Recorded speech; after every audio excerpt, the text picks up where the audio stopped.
You're listening to From the Chair, and I'm your host, Mike Hamilton. Join us each episode as we talk to athletic directors from across America. We're going to talk about topics like leadership, career development, issues of the day, and I can promise you we're going to have some fun along the way too. So sit back, listen in, and let's dive in. Let's go. All right, welcome into today's episode of From the Chair. My guest today is Bryan, the athletic director at Seton Hall University. Bryan, thanks for being with me. Thanks for having me, Mike. It's great to catch up. I enjoyed our time off the air for a few minutes today as well. So I'm going to jump right in, and we've got several things we want to discuss. And, you know, Bryan, a lot of folks, when they start talking about a possible career in athletics, you have aspirational jobs and places perhaps, but so many folks, I think, like the thought of maybe one day working in a senior capacity at their alma mater. And you've been fortunate to have worked at Seton Hall for a long time. You left, took an athletic director job, and now you're back. So maybe you can go home again, right? Just curious, you're now almost 20 years collectively between your time before St. Peter's and then back at Seton Hall. First of all, how does it feel to be at your alma mater? And have you felt any extra pressure from that, or is it additional excitement, additional motivation? Curious off the top here to get your thoughts on that front. I would think all of the above. I feel all of them. Yeah, no, you really summed it up. I mean, you know, you pinch yourself every bit now and then. You got the opportunity, and now you got to take that time to make sure the opportunity is you've done what you need to do. So I'm still thrilled every single day I wake up to be here at my alma mater, to be back. It's funny, I came back, had a couple good months, and then COVID happened. So it's been a very unique experience being back at my alma mater, where I really, I think now that the world is, you know, we're starting to evolve and change a little bit and come back out of this pandemic. You know, now we're really starting to get those things that I really wanted to get to when I got here 2 years ago. It's like, okay, now we can get going again. It was just kind of a challenging time for everybody, obviously. But so I'm still thrilled. I love being home. This place has meant a great deal to me, not only throughout my career, but to me personally. You know, I met my wife here. My children really grew up on this campus. So it has a special place in my heart. That's awesome. Well, you know, one of the things I think is interesting in your situation in particular, you've obviously known Pat Lyons for a long time, and Pat served as previous athletic director and then moved into a critical role on campus as an executive vice president. And your reporting relationship, line of reporting relationship is to Pat, the former athletic director, former colleague. That's an interesting proposition. I would imagine the relationship that you guys have had over time that serves you well in that regard. And the fact that he's actually sat in that chair probably serves you well. I'm not aware of another university where that's transpired. Maybe give me some insight on how that's working for you guys at this point.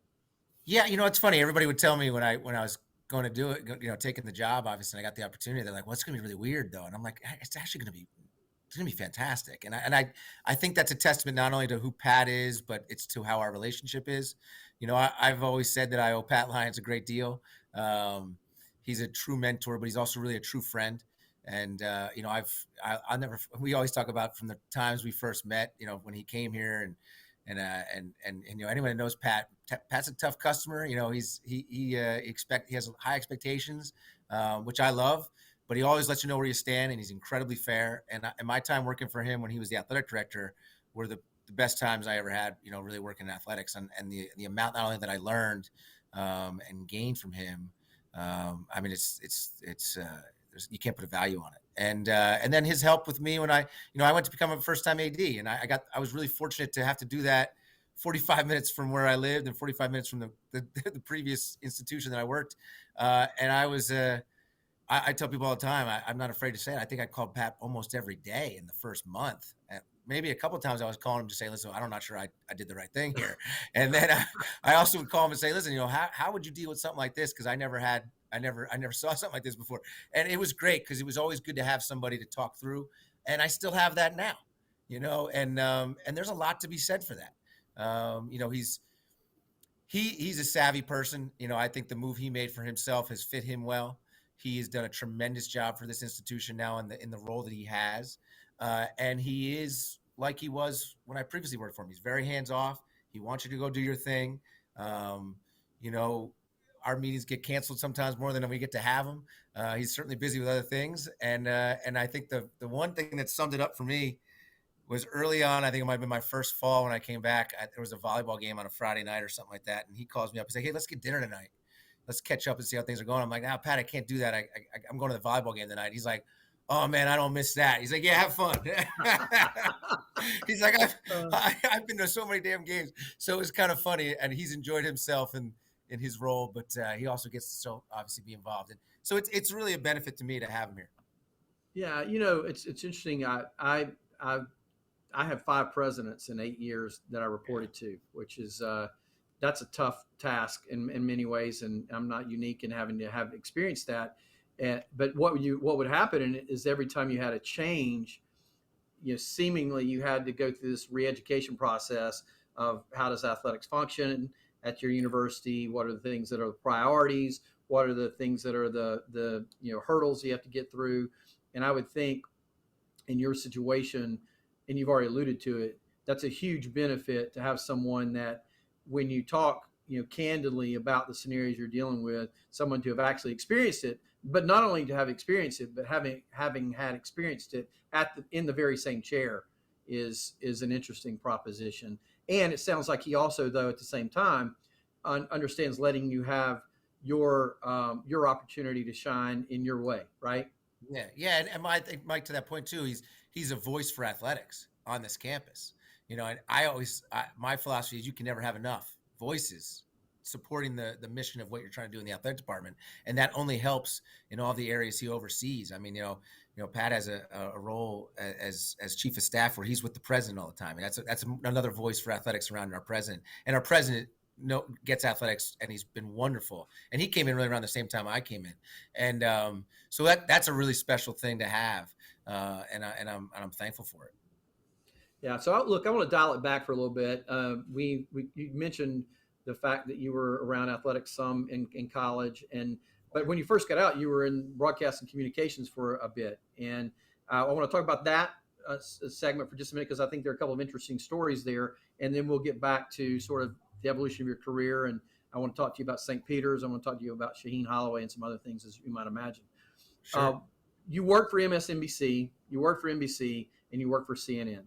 And one of the things I found really intriguing that I wanted to just spend a few minutes on, if you're willing to talk about it, is that you served as a field producer for CNN during the 9/11 incidents in and around New York City. And obviously, that was a momentous and hard time for our country. You were near the core of what was actually happening by being in that area of the world. Um, can you share a little bit about that experience going through it? What you learned from it, what you saw, what you heard that was informative to who you are today, and maybe just share a little bit from that time if you don't mind. Yeah, sure. I mean, when I got out of college, I was a broadcast communication major, and that's my goals were work in the television business. Part of me wanted to be on air talent. I soon realized I probably didn't have the look for that, but I wanted to produce and direct and all of those kind of things. That was my passion, and I still love it. And those years in television were tremendous for my foundation. I like to think I learned so much at a really early age. And to your point, you talk about CNN. MSNBC was really I couldn't have asked for a better start. I was an intern my senior year of college, and that was the coming of age of 24-hour news networks. They were CNN was on the scene, and Fox was doing their thing, and MSNBC was kind of getting created. And it was the first year of MSNBC. I was there an intern, so I was one of the first interns really at the network, and was fortunate enough to get hired before I even graduated. And I was like, and of course I was taught say yes, and all those kind of just say yes, as an opportunity. So I immediately did it, figured out how to juggle it, and I was working my final semester full time and finishing college out. And I worked in news the whole time, so I had really about 4.5 years of news coverage experience before I got to CNN. Actually, almost 5 years really. I got to CNN soon after.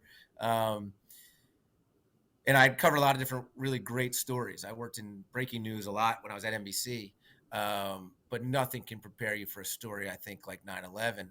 And I mean, the memories I have from that, I mean, I watch documentaries all the time. In fact, the other night I was just watching the first pitch 30 for 30. I went back and watched that. And it's Yeah. such a great story because I'm reading Jim Gray's book right now. And I went and watched that the other night, and it reminds you of something that you might have forgotten from that story.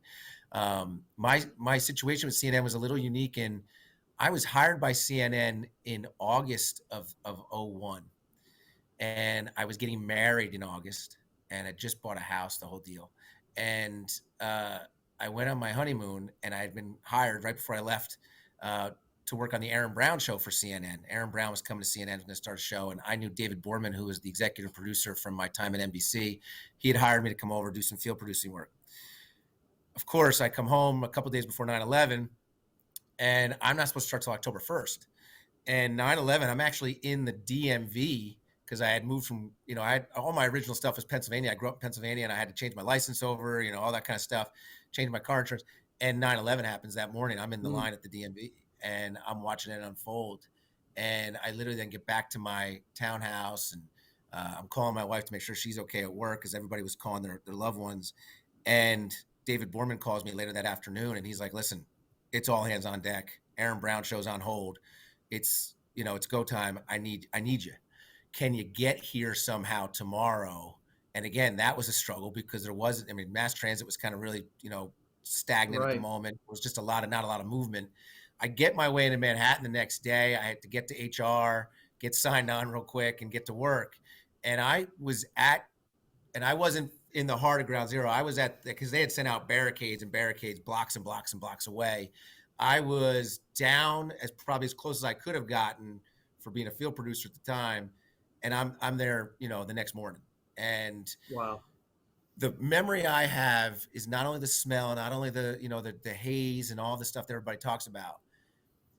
I had a news badge on. I had CNN around my neck, and when you could get back to the next kind of barricade, once you get out of the media area and you get back towards where CNN was at the time, which was up near Penn Station on 8th Ave at the time. You get back and you got to get out of your news van, and there's just hordes of people at the entrance to CNN that are looking for their loved ones, and they're looking to hand you pictures because Mm, they know where you just mm, came from, and they wanted you to keep an eye out. Did you see yeah. this person? Did you see it? And that is it, I got to be honest, it was awful. It was every day for a while. Yeah. It was every single day, just somebody handing you something, and you're not going to not take it. Number one, because it's just, your heart bleeds for these people. But that was what you had coming back into your office every day, is people just trying to find an answer to where their husband or was their brother or whatever it was. And it stuck with me. I kept those pictures in a file for so long, and I just couldn't bear to get rid of them. It was traumatic for a lot of people, but it was also a job, and you embraced the opportunity to kind of report on it and do the things you wanted to do. And I those days were just, they were heavy, I guess is the best way I can say it. You really Yeah. just, Yeah. No, that's really powerful, man. I appreciate you sharing that. yeah. Um, from your career track, so you must not have stayed in broadcast for a long time after that, right? Because No, you not too came. long. It was probably, I really only stayed in that business for about 6 years. Not too long after 9/11 did I eventually decide that I wanted to kind of get out of the news business and and, Yeah. and try another path. Yeah. So a couple things following on the theme broadcast for just a minute, though. Yeah, sure. You actually wrote, directed, and produced a story about the Pirates' '89 run to the national championship game. Um, Yeah. when did you do that in the sequencing of all this happening, and sort of what was the impetus of that? And I find that interesting.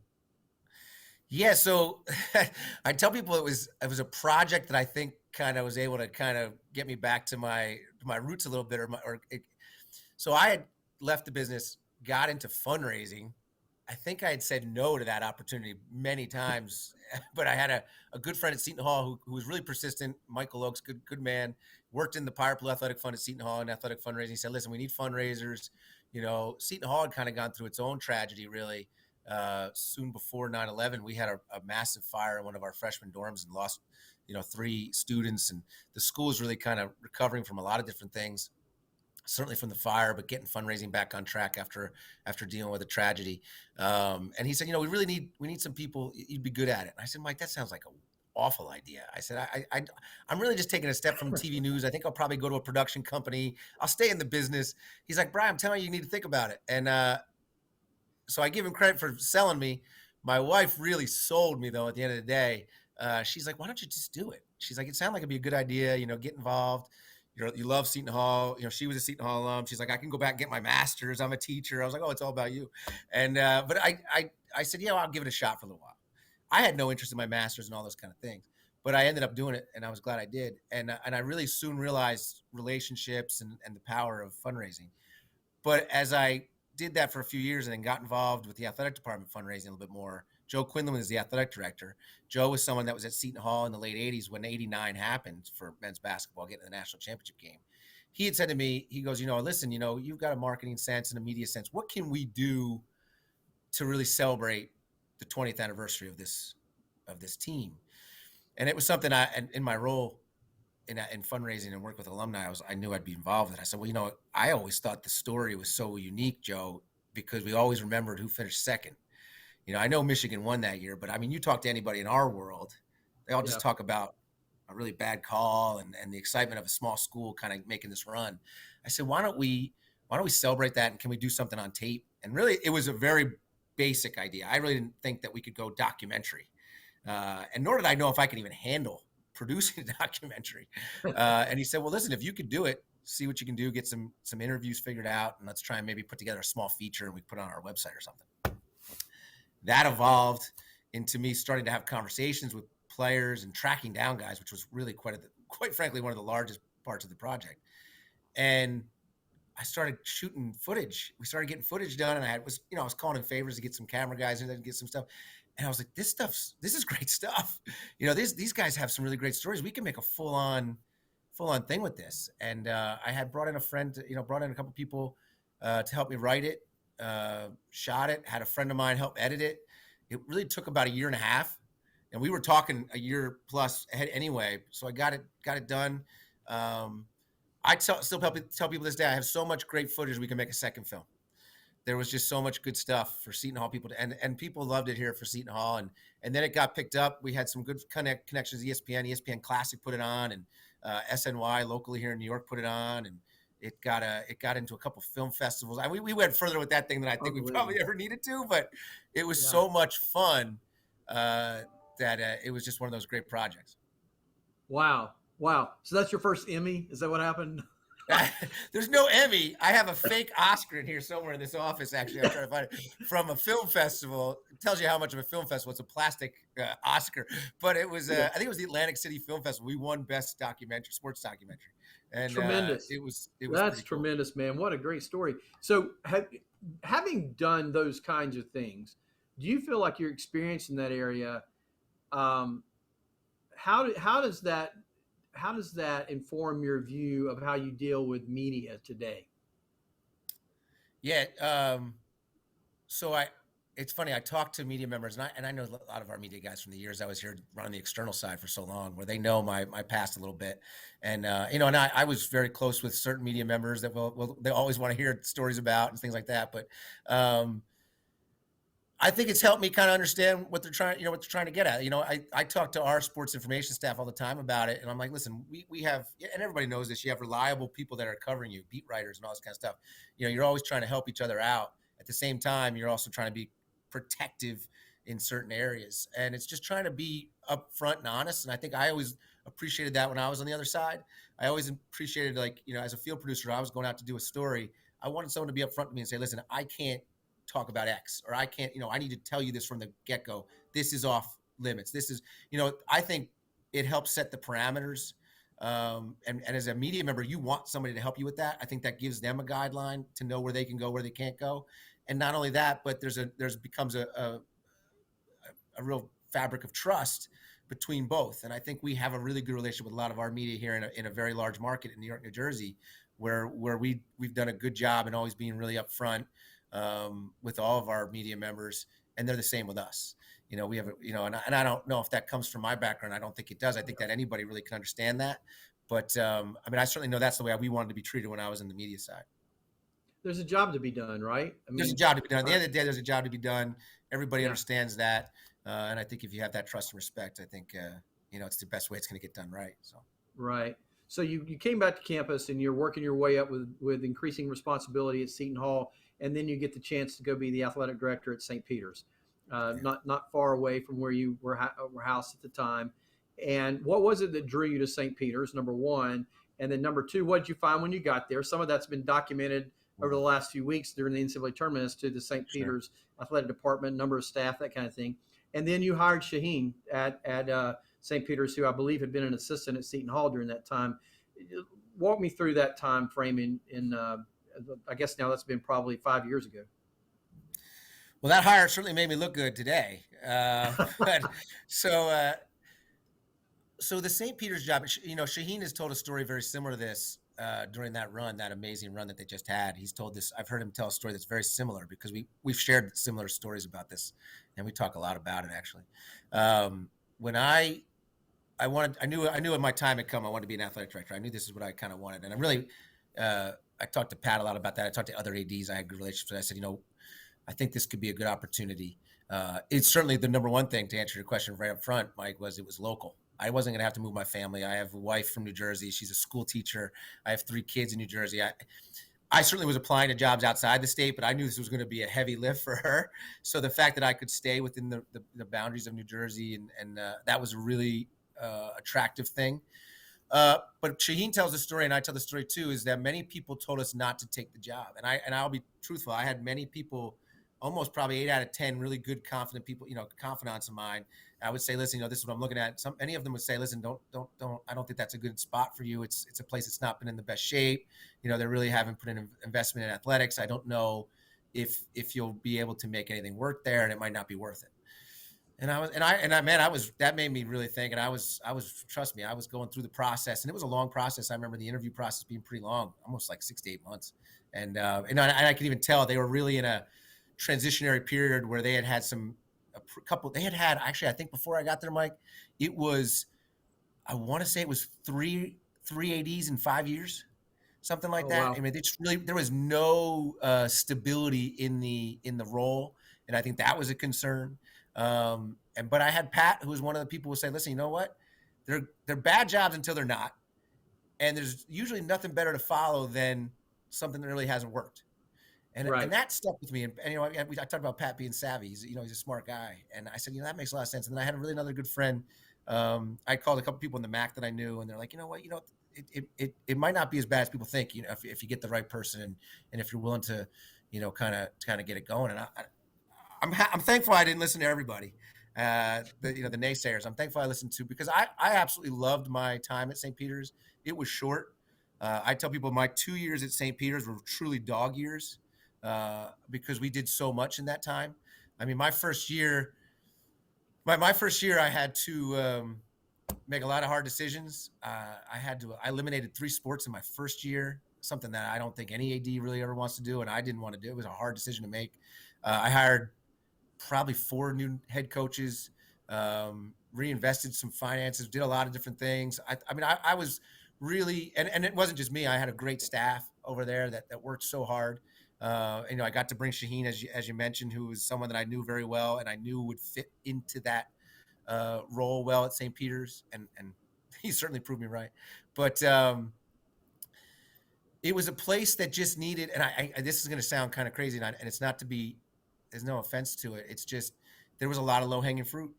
Yeah. There was a lot of stuff, and I equate it to this. So I got, you take this water bottle, and it's sitting here, and you move it over here. And everybody look at you and go, well, that's a great idea. And I'm like, well, I really just moved the water bottle from here to there. But that's right. Low-hanging fruit. And that's really what I got in there. And I was like, wow, there had been no stability in the AD role. There had been no real leadership in athletics, that it had lost its role on campus. It just didn't have it. It didn't fit anymore. I don't think people looked at it in a fond way. So it was taking the time to reintroduce it to everybody in the St. Peter's community. That was my first year in a nutshell. It was trying to make sure that we were being accepted, and we were accepting of campus. And that was such a big part of it. And then really, I think one of the most telling things was I had a student athlete come into my office first month or so, because I had seen that student athlete somewhere, and I knew there were some problems with the team. And I said, why don't you come see me? And this student athlete was like, well, that's I've never been. Okay, sure, I'll come see you. Was very kind of taken back by it. Came in my office and says to me, I've never been in the athletic director's office before. I said, well, that's okay. Not everybody has. I said, but you should feel that you can always come up here. I said, St. Peter's is a small place. There's 3,500 students. So you should feel that you can always come up here. You should be able to come up to this floor where all the senior staff offices were. This is part of our problem. We need to kind of reintroduce ourselves not only to our campus but to our student athletes, and we had to get that all kind of going again. And I credit a lot of people on the staff for understanding that, for embracing that, and I think that's what we did a really good job of in my 2 years, and I think they've continued to do a really good job of that. And I think Shaheen, I think our coach, the new coaches that came in, I think in the end of the day, I probably had 4 or 5 new coaches. It's probably six actually, and they embraced that role and they understood it. We did some facility stuff. We did some things that made it improve the structure, but we also got some great new people in there. And I think, Yeah. I'm so proud of what they did on that run. I'm so proud of Shaheen for what they did, because they and the community and I'm talking the alumni and the campus, they invested in it. They started to see what athletics could do. And I think that relationship grew, and I think we got to see the fruits of it in the run that Shaheen just had. So. But it's a tremendous story, right? And look, if anybody followed just what happened in the NCAA tournament, but hasn't also seen that he really got things going pretty quickly there when he arrived on campus.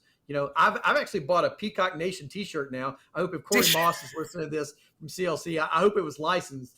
But I caught the wave too, right? The excitement. And so look, so Kevin leaves.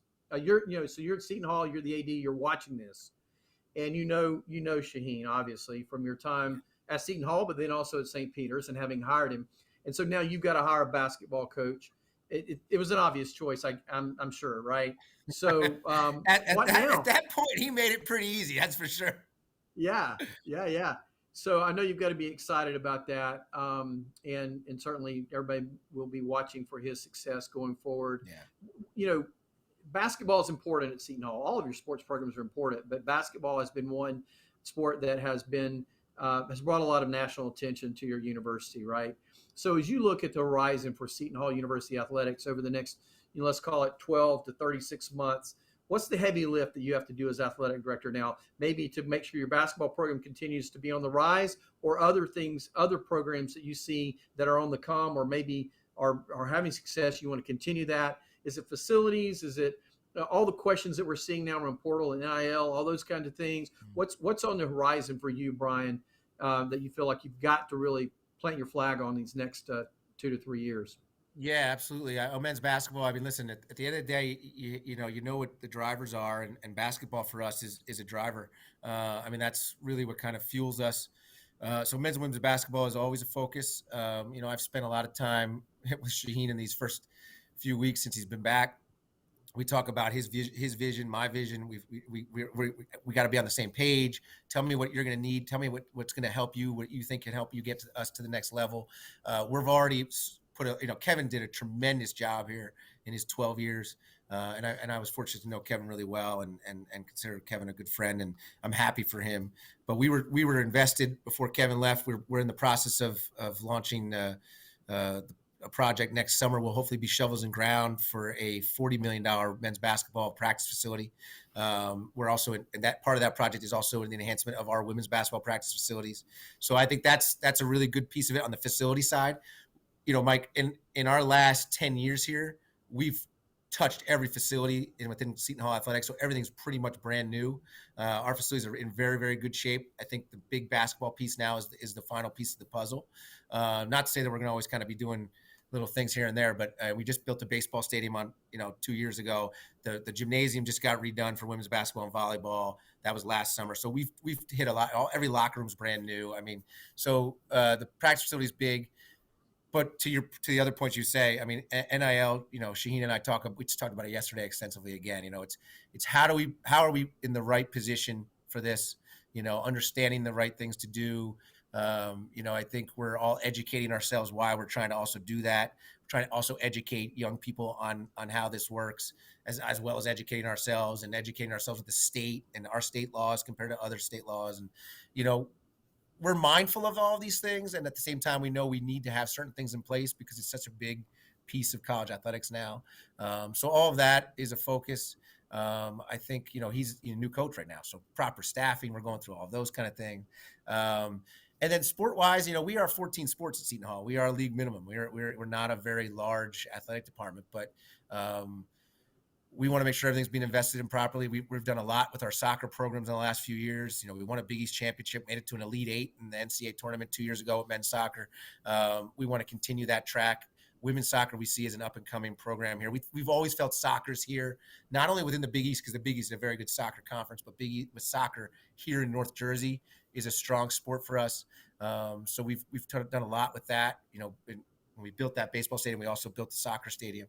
So I think the facility investments, but also investments in terms of how we're spending with our programs, smart. We have 2 new coaches in soccer, for example, who I think have done a nice job.